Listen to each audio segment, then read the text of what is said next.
Okay, thank you. Okay, so we were discussing the Yerushalmi Maseches Kedushin that Taisa brings that says that the very first year that Klal Yisrael crossed the Yarden, they did not eat matzah that Pesach night because there was an Isser Chadash until the 16th of Nisan, and therefore they couldn't eat that grain. And even though they were still eating man, but apparently you're not yotzei matzah with man. Matzah has to be from the Chameshes Minei Dogan. So therefore they actually didn't do the mitzvah because there was an Isser of Chadash.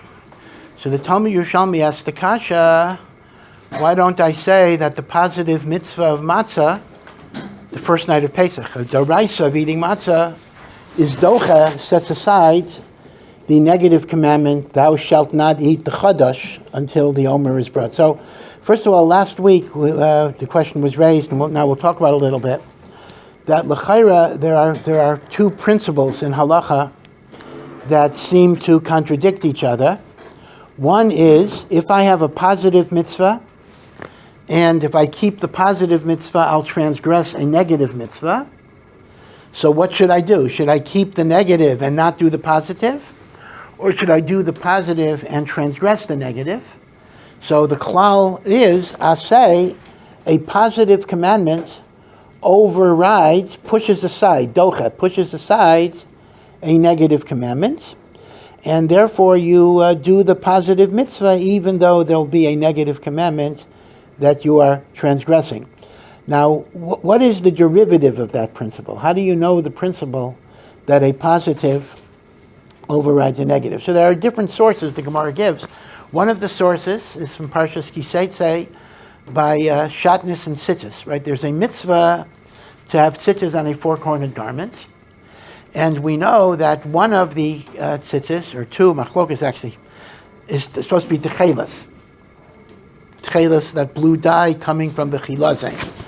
Whether we presently have rediscovered Techeiles or not is a question for another time, but let's just simply go back with the idea that when we had Techeiles, for sure, there was a mitzvah d'oraisa that you had to have Techeiles on your tzitzis. How much? So there are many opinions. One say it's 1 out of 8 strings. One say it's a whole string, so it's 2 out of 8.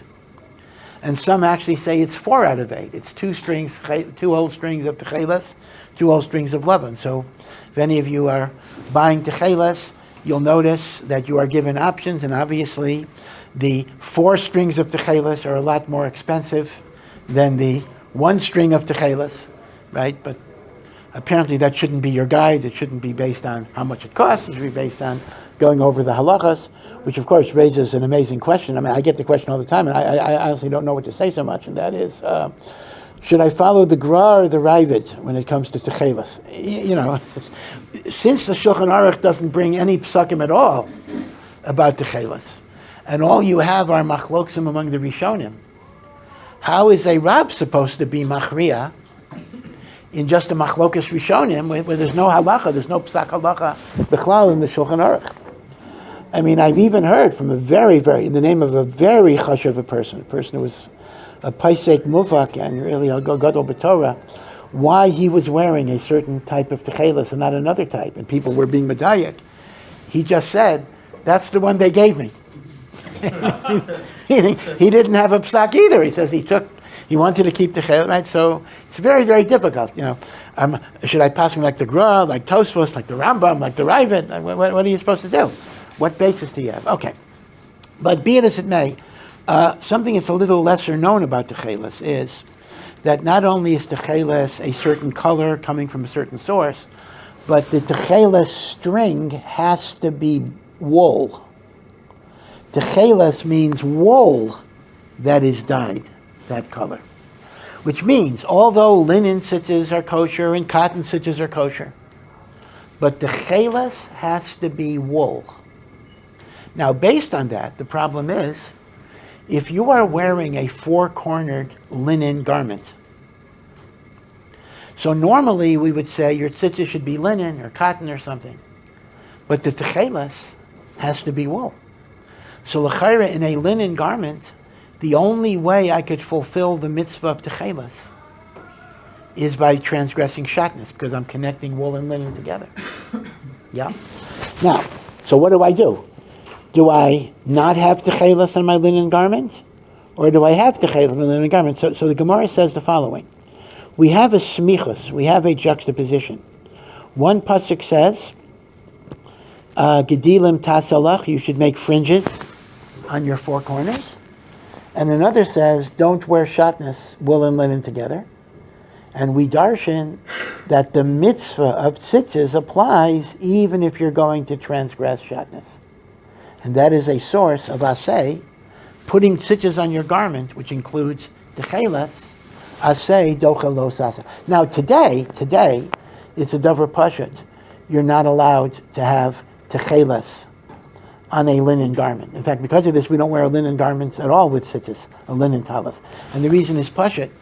Even if you hold that this techeiles is good, it still has a din of a suffix. It's not a vadai. So if it's din of a suffix and not a vadai, so I could be machmir and have techeiles, but I can't be mekel and have shatnez. So today, unequivocally, there is no heter of shatnez and tzitzis. And certainly if you're not wearing techeiles, there's no reason, right? In other words, if I were to have a linen talis, why should I put wool and tzitzis on it at all? Meaning, if you're not wearing techeiles, for sure, you're not allowed to have shatnez, because why? You can avoid it. And if you are wearing techeiles, given the uncertainty whether it is techeiles, you also are not allowed to have shatnez. But at a time when the techeiles was definitively identified, you would actually have shatnez in your talis because of asay docha lo sasa. Another raya for asay docha lo sasa, although it's not necessarily a raya because a bris is unique, is the idea of a bris Milah on Shabbos. We know if a baby is born on the 8th day, so we do a bris on Shabbos. Now, doing a bris is a malacha. When you do a bris, you're actually transgressing some of the malachas. So machlokas, what malacha are you transgressing? Some say you're causing bleeding, so it's chovel, causing a bruising. Others say it's called tikkun, like, you're fixing up. Makeh b'patish, the last hammer blow, you're making him a total yid by a bris milah. It's like making a kli. But whatever it is, netilas neshama, right? Kind of killing, whatever it would be, you are transgressing a malacha on Shabbos, and yet the Torah says the mitzvah of Milah is docha, the negative commandment of Shabbos. Okay, that's another raya of an asay docha lo sas, although the Gemara says it's not necessarily a raya to all cases because Milah has a special chashivas. Now it's interesting, just to digress for a moment, the only bris that's docha Shabbos is a bris of the 8th day. If you're doing a bris late, if the baby is jaundiced or whatever it is, then you got to do the bris later, 9th day, 10th day, 30th day. You cannot do a Milah shelo b'zmana on Shabbos. So you may ask me the question, well, why not? If I say an asay is docha lo sasa, then the same way Milah on the 8th day is docha Shabbos, why can't Milah on the 9th day be docha Shabbos? The answer is very, very pashut, and that is the following. There is no difference between Milah on the 9th day and Milah on the 10th day. It's the same mitzvah. So Milah on the 9th day will not override Shabbos because you can do the mitzvah of Milah without transgressing the negative by waiting a day. And we never say, asay docha lo sasa, if the conflict is an avoidable conflict. If you can do the mitzvah without transgressing the negative, you're not allowed to transgress the negative. Milah shelo b'zmana I can do by waiting a day. But when it's Milah on the 8th day, that's a special mitzvah of Bnei Atzma. If the 8th day is Shabbos, I can't do that mitzvah by waiting a day, because if I wait a day, I won't be doing the special mitzvah of a bris on the 8th day. That's why it is only Milah on the 8th day that's docha Shabbos. Now this raises very interesting questions about, I'm digressing, but it's interesting idea. Interesting questions about Bein Hashmashas, right? Bein Hashmashas is twilight. It's actually very complicated how we measure it, but basically, and I am grossly oversimplifying right now, it is the period of time between sunset and Seisa Kochavim. It's called twilight, sunset, and Seisa Kochavim, Bein Hashmashos. Bein Hashmashos has the halacha of suffix. Halachically, it's a suffix if it's day, if it's night, or if it transitions in the middle at some point. We don't know. This is an unusual machlokas. It's not that there are two opinions. Some opinion says night and some opinion says day. And that's why we don't know. That's not pshat. Nobody knows. We don't know. Halachically, it's very unusual. It might be the only case. It is an unknowable halachic doubt. So that's why Bein Hashmashos, you have to be machmer on both sides. The reason why you got to start Shabbos no later than sunset is because maybe Bein Hashmashos is night. Why do I have to wait to end Shabbos when the stars come out? Why can't I end Shabbos Shkia? Because maybe Bein Hashmashos is day. That's why Shabbos has to be longer. Yom Kippur Shabbos has to be longer than 24 hours because you got to be machmir that Bein Hashmashos is Laila, Lagabe the beginning, and you have to be machmir that Bein Hashmashos is Yom, Lagabe the end. Okay, everyone knows. Okay, so what happens if a baby is born Friday afternoon after Shkia? Well, let's take a simpler case first. Let's talk about generally. A baby is born Bein Hashmashos Monday. A baby is born Bein Hashmashos Monday. Forget about Shabbos. When do you do the bris on a Bein Hashmashos baby? So here's the problem. Since Bein Hashmashos is a suffix Yom suffix Laila, this is either a Monday birth or a Tuesday birth. If Bein Hashmashos is Yom, he's a Monday baby, and the bris would be Monday. If Bein Hashmashos is Laila, he's a Tuesday baby, and the bris would be Tuesday. So here, it's very obvious. You got to do the bris on Tuesday. And the reason is simple. If Bein Hashmashos is Yom, I'm doing the bris late, but a late bris is kosher. But if Bein Hashmashos is Laila, and I do the bris on Monday, I'm doing a bris on day 7. A bris done on day 7 is puzzle. So, if your choice is to do it early, do it too early, or do it too late,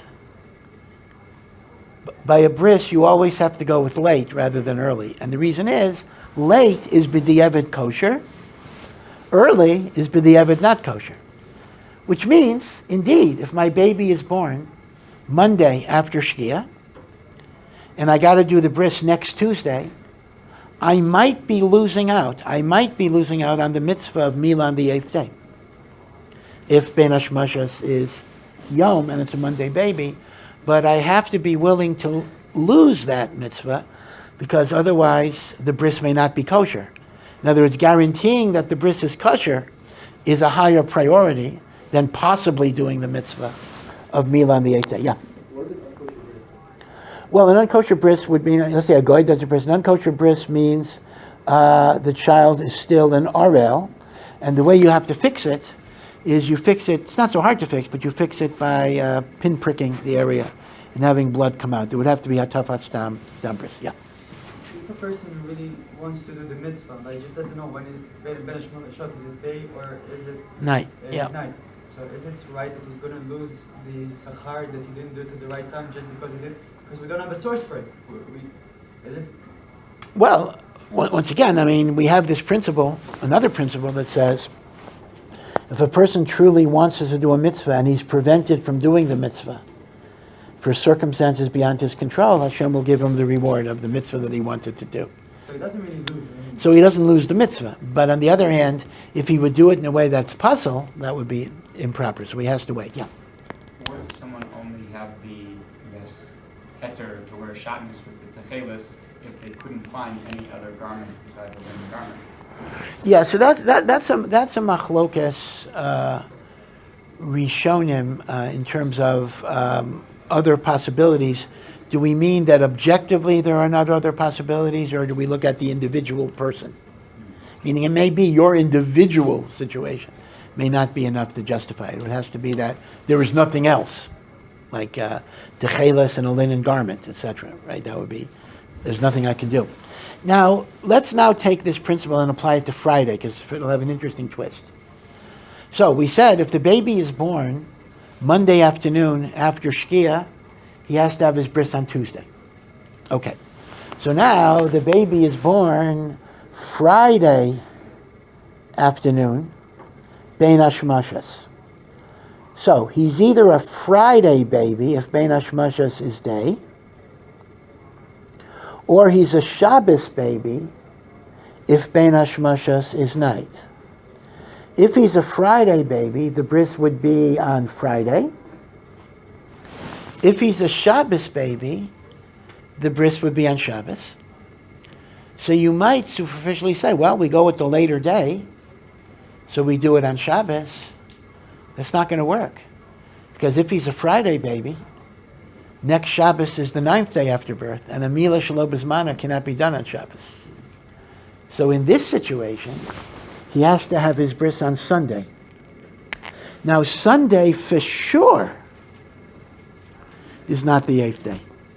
Sunday is either the 9th day or the 10th day after birth. For sure, it's the wrong day. But you can't do it on Shabbos, because if Bein Hashmashas is day, he's a Friday baby, and you can't do a Shabbos bris on a Friday baby. I can't do a Friday bris, because maybe Bein Hashmashas is night, and Friday would be day 7. See, so, and it gets more complicated when you have 2 days of Yom Tov, and sometimes we have to delay the bris till after Shabbos, after Yom Tov. This year actually would be an example. If a kid was, this year we could posit the kid was born Thursday. If the kid was born Thursday, Bein Hashmashas, so once again, you'd have to do the bris all the way on Sunday. Because next week would be 2 days Rosh Hashanah, followed by a Shabbos, and you can't do a bris on any of those days unless it's the 8th day, right? So in such a situation, you'd be pushing off the bris 3 whole days. Yeah? Just out of curiosity, if you're from Putz La'aretz and you have a kid in Eretz Yisrael, and you have to hold an additional day of Yom Tov, but the mohel has no such union because it's an Israeli mohel. Yeah. So now 1 second. Let me just be sure you remember this. If it is the 8th day, there's no shaila anyway. So you're talking about if it's a Milah Shelo B'Zmana. Yes. Yes. So the question you're asking is a Milah Shelo B'Zmana on Yom Tov Sheni, where the Moel is a Ben Eretz Yisrael who is allowed to do brises that day, but not for the... Very fascinating question. I don't have the answer. My guess is the Moel will generally not do it, but let me check on that. I'm sure the question comes up, so there must be some practice. My guess would be the Moel would not do it because it's not appropriate for the parents to arrange a ceremony that for them is a Chilul Yom Tov. If, on the other hand, they're Chabad or Svardim who don't keep 2 days, even if they're tourists, then it's like they're like Israelis at that point, if you follow that sheet. Okay. All right. So, be it as it may, whether it's from Shatnez or whether it's from Milah Shelo B'Zmana, we have this principle called Aseh Docha Lo Sasa. What is the svara of Aseh Docha Lo Sasa? So Ramban in Parshas Yisro says a very interesting svara. The Ramban says, we know that we serve Hashem with Avas Hashem, loving Hashem, and we serve Hashem with Yira, fear of God, reverence of God. A person has to have Avas Hashem, a person has to have Yiras Hashem. The Zohar actually has the lashon that Techilu or Rechimu. Techilu means trembling, fear. Rechimu is love. Our Trei Gadfin, they are the 2 wings that bring your mitzvahs up to Hashem. I do mitzvahs. I want it to go up to Hashem. What brings my mitzvahs up to Hashem? The 2 wings are Techilu, Yira, Rechimu, love. That's what they say, the Baal Shem Tov. Once in the early years of Chassidus, once went into a Litva Shishol or Misnagda Shishol. And he said, it's so crowded here, it's so crowded here. So people say, why is it crowded? Nobody's here. He says, no, I feel all the Torah and the mitzvahs here. So they thought this was a tremendous compliment. The shul is full of Torah and mitzvahs. Yeah, nothing's gone up. It's all here. It's all on the floor here because you didn't have Techilu, Rechimu, you didn't have Abbas Hashem, Yiras Hashem. Everything's stuck here. I'm crowded in the room. It's not going up. Now, we also know that although Yira is the foundation, you can't just jump to Ava. You have to have a foundation of Yira. So Yira is the indispensable foundation. And I don't mean so much fear of punishment. Yira really is reverence, awe. We're not talking about God's going to hurt me. The meaning of Yira primarily is awe and reverence and wonder to the awesome greatness of Hashem. And then the higher madrega is to convert that Yira into Avas Hashem. So says the Ramban, mitzvahs lo saseh are primarily expressions of Yira. When I'm in awe of you, I'm afraid to move. I'm afraid to do something. I'm afraid to transgress your will. So the lo taseh are expressions of Yira. Mitzvos aseh are expressions of love. When you love somebody, you want to do for them. And therefore the Ramban says, because Avas Hashem is a greater madrega than Yiras Hashem, a higher madrega. That is why the aseh overrides the lo saseh, because Ava is greater than Yira. This is the Ramban in Parshas Yisro. Okay. So that's our principle. Aseh doche lo saseh. Now back to the Yerushalmi. The Yerushalmi asks, if that's the case, it's usher to eat the grain of chadash. That's a lo saseh. Thou shalt not eat chadash. Parshas Emor. But the only grain that's available in Eretz Yisrael is chadash. We will not be able to fulfill the mitzvah of matzah unless we eat the grain that is chadash. So frek to the Yerushalmi, I should say that the positive mitzvah of matzah should override the negative commandment of chadash. Right? That's the Yerushalmi's kasha. It seems to be a relatively straightforward application of aseh docha lo saseh. Now, if I had other grain, ein achinami, it's not going to be docha. But there is no other grain. This is all there is. Okay. Now, this is all principle number one called aseh docha lo saseh. Yeah. Just wanted to ask how it works with the sugya of en mitzvah ba'avera. Right. So that's what we want to talk about right this minute. Very good. So now the problem is we have another cloud. And although again, technically we're learning Nach, so I'm digressing in a lot of ways. But again, it's when you learn Nach, it's good to go over how these concepts apply. And that is, we have a klal, as you just said, mitzvah haba ba'avera. Mitzvah haba ba'avera. If you do a mitzvah by committing an avera, so what does the klal of mitzvah haba ba'avera say? Not only do you have an avera, right? That wouldn't be so bad theoretically. All right, I have an avera, but I also have a mitzvah. Baruch Hashem. No. Not only do you have an avera, you don't even have a mitzvah. Meaning you're a lot worse off than before you started. Before you started, you didn't have a mitzvah. Okay, I'm missing a mitzvah. But I didn't have an avera. When I try to do a mitzvah through an avera, everything backfires. I didn't get my mitzvah, and I have an avera. Right? The example is that the Gemara says, the Mishnah says in Maseches Sukkah, many of you learned Maseches Sukkah, Lulav hagazel, you steal a lulav. So the Mishnah says, a lulav hagazel, an esrog hagazel, any of the daled minim, that is stolen. You're not yotzei the mitzvah. Now, the Gemara actually considers different possibilities. There's a difference between the first day of Sukkot and every other day of Sukkot. The first day of Sukkot, you actually have to own your lulav and esrog, because it says ulakachtem lochem, yours, yom harishon. So the Gemara asks the kasha, I understand why a stolen lulav is not kosher the first day of Sukkot. Doesn't belong to you. But why should it be puzzle the other days of Sukkot where there's no requirement that it belong to you? Right? You could borrow the other days of Sukkot, so what's wrong with the stolen one? So there actually is a machlokas in the Gemara. According to one opinion, the psul of gazul is only on the first day of Sukkot. Meaning not because of mitzvah b'aver, only because it's not yours. But we don't paskin like that opinion. We paskin like Shmuel, that Shmuel brings in the principle that even on the other days of Sukkot, where a lulav does not have to belong to you, you could borrow it, and that's fine. But a stolen one is no good, because you're doing the mitzvah through an aveira. Mitzvah haba b'aveira. And mitzvah haba b'aveira, you don't get the mitzvah. You're not yotzei. We paskin like Shmuel. Mitzvah haba b'aveira.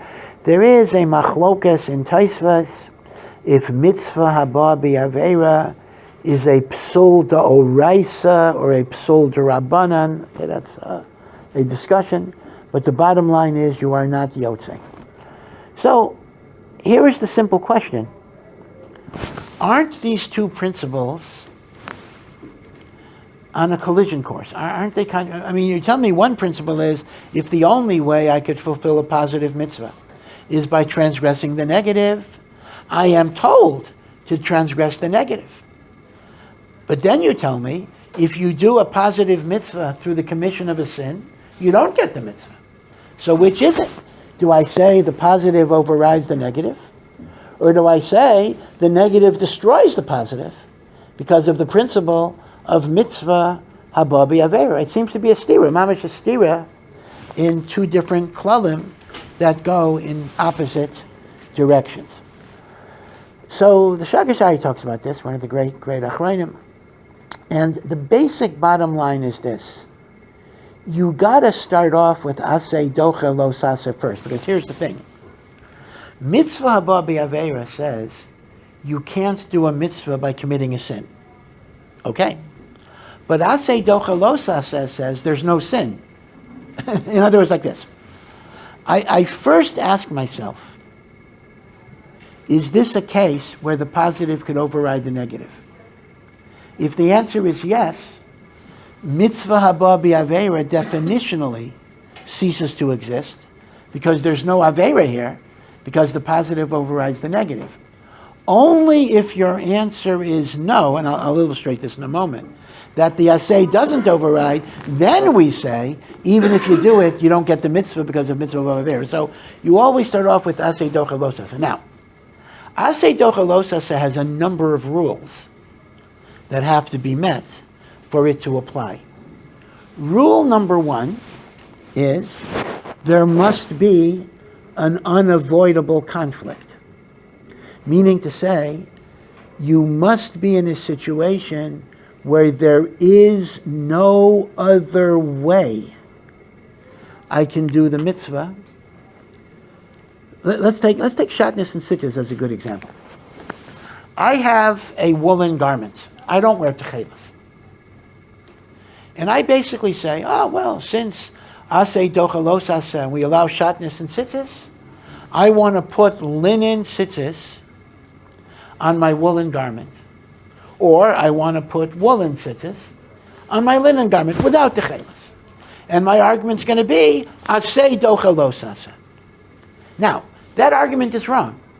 Because without Techeiles, there is no hechrich that your tzitzis have to be wool or shatnez. On a linen garment, you could put in linen tzitzis. On a woolen garment, you could put in woolen tzitzis. Meaning, you can fulfill the mitzvah without doing the aveira. Therefore, there is no rule that allows me to commit the aveira. Now, what if I went ahead and I did it anyway? Would I at least have the mitzvah? No. It would then become mitzvah Haba b'Avera. Meaning, once you're knocked out of Asay Docha Lo Saseh, then even if you try to do the mitzvah, you're not going to be Yotzei, because it's mitzvah Haba b'Avera. But if you had a linen garment and you had real, unequivocal Techeiles, and there was no way you could fulfill Techeiles other than putting it on your garment, at that point, Asay Docha Lo Saseh takes away the Yisur of Shatnez. So it's not a mitzvah Haba b'Avera. Now, applying that to lulav is a little tricky, because that might suggest that, well, okay, in a normal case where I steal a lulav, but I could have asked for permission, I could have borrowed it, you understand why it's a mitzvah Haba b'Avera. You could have done the mitzvah without committing the sin. So Asay Docha Lo Saseh is not going to protect you. If you then choose to steal it, that's mitzvah Haba b'Avera. Now, what if the owner is not around? What if there's no other lulav around? And this is the only lulav around, and the owner is not there. In such a case, could we then say, there's no other way I could do the mitzvah other than stealing it? Even that's not true. Why can't I borrow it with the intention of putting it back? Stealing it means I'm taking it to keep. Why do I have to take it to keep? I don't have to take it to keep. I could do the mitzvah without taking it to keep.